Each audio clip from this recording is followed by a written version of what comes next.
గ్రహచార గతుల యొక్క ప్రభావం ఎంతగానో పనిచేస్తుంది. రవి చంద్రగ్రహాలు అయిన తర్వాత కుజగ్రహం. కుజుడు అంటే భూమిపుత్రుడు, కు అంటే భూమి, జా అంటే పుట్టడం. కాబట్టి ఈయన భూమిపుత్రుడు. ధైర్యం, సాహసం ఎక్కువగా ఉండి దేనైనా సరే సాధించగలను అనేటువంటి శక్తి సామర్థ్యాలు ఇవన్నీ కూడా కుజగ్రహానికి ఎక్కువగా ఉంటాయి. అందుచేత నేనే గ్రేట్ అనుకుంటూ ఉంటారు పురుషులు. భార్యతో కొద్దిగా మనస్పర్ధలు వస్తూ ఉంటాయి. వైవాహిక జీవితంలో కూడాను కొద్దిపాటి కలతలు కూడాను కలుగుతూ ఉంటాయి. సాహస కార్యాలు ఎక్కువగా చేస్తూ ఉంటారు. మిలిటరీ, పోలీస్, రెవెన్యూ శాఖలో పనిచేసేవాళ్ళు, ఎక్కువగా సర్కస్సుల్లో కూడా పనిచేసేటువంటి వాళ్ళు కుజులే. భూ సంబంధమైనటువంటి కోర్టు సంబంధమైనటువంటి శత్రు సంబంధ వ్యవహారాల వారికి, ఉగ్రవాదుల్ని, ముఠా నాయకుల్ని లొంగదీసే వారికి ఈ శక్తిని ఆరాధన చేసినట్టయితే చాలా చక్కటి ఫలితం వస్తుంది. కుజుడిని గనక ఆరాధన చేస్తే డిఫెన్స్ సర్వీసెస్లో మంచి ఉన్నతమైనటువంటి స్థితిగతులు కలుగుతాయి అని శాస్త్రం. అందుచేత ఈ కుజుడు సరిగా లేనప్పుడు అనేక రకాలైన ఇబ్బందులు కలుగుతూ ఉంటాయి.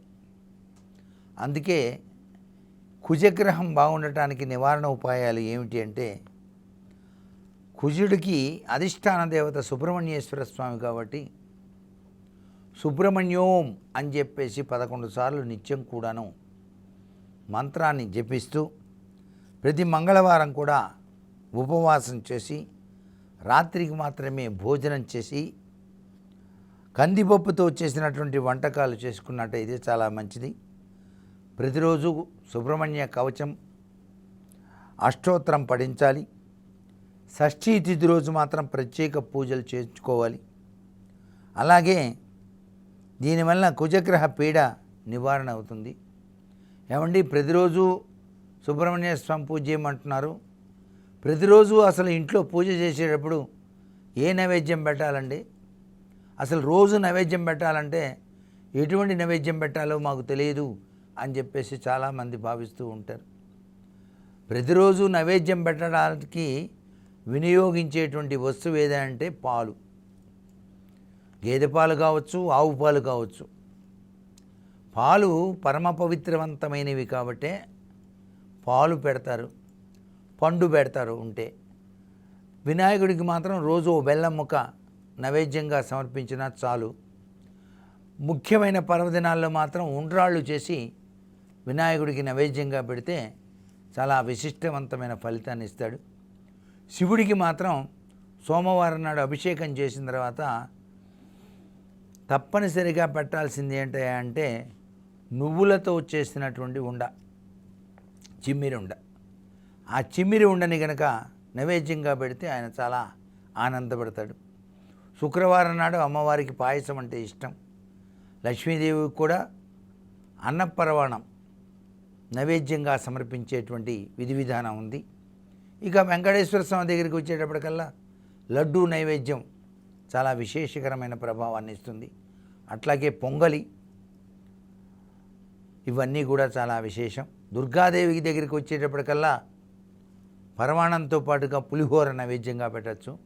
రోజు పూజ చేస్తున్నామండి, రోజు నైవేద్యాలు ఎక్కడ చేసేమన్నా వాళ్ళకి వాళ్ళు తినేటువంటి ఆహారం ఉందే, అన్నంలో కొద్దిగా పెసరపప్పు వేసి కొద్దిగా నెయ్యి వేసి రోజు అదే నైవేద్యంగా పెట్టడం కూడా చాలా విశేషకరమైన ప్రభావాన్ని ఇస్తుందనే విషయాన్ని ఇక్కడ మనం గ్రహిద్దాం.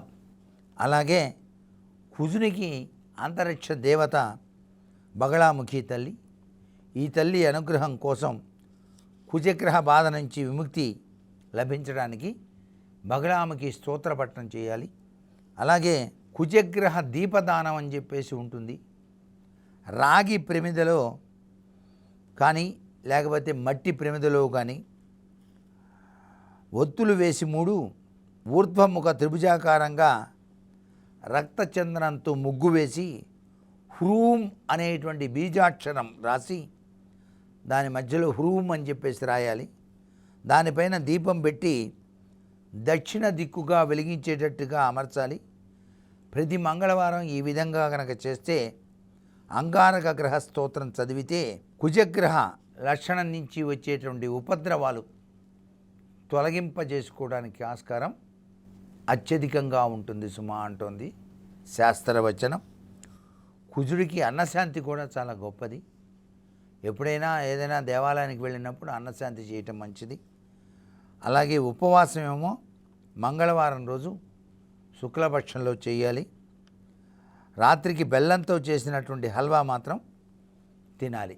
ఉపవాసం ఉన్న తర్వాత రాత్రికి బెల్లంతో చేసిన హల్వా తింటే చాలా మంచిది.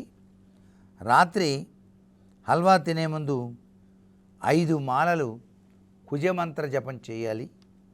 ఆ రోజు కొబ్బరికాయలు, కందులు, ఎర్రటి వస్త్రాలు ఎవరికైనా సరే దానంగా ఇచ్చుకోవచ్చు.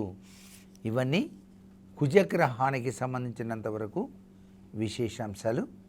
మరికొన్ని ముఖ్య విషయాలు రేపటి సాంప్రదాయంలో తెలుసుకుందామా మరి.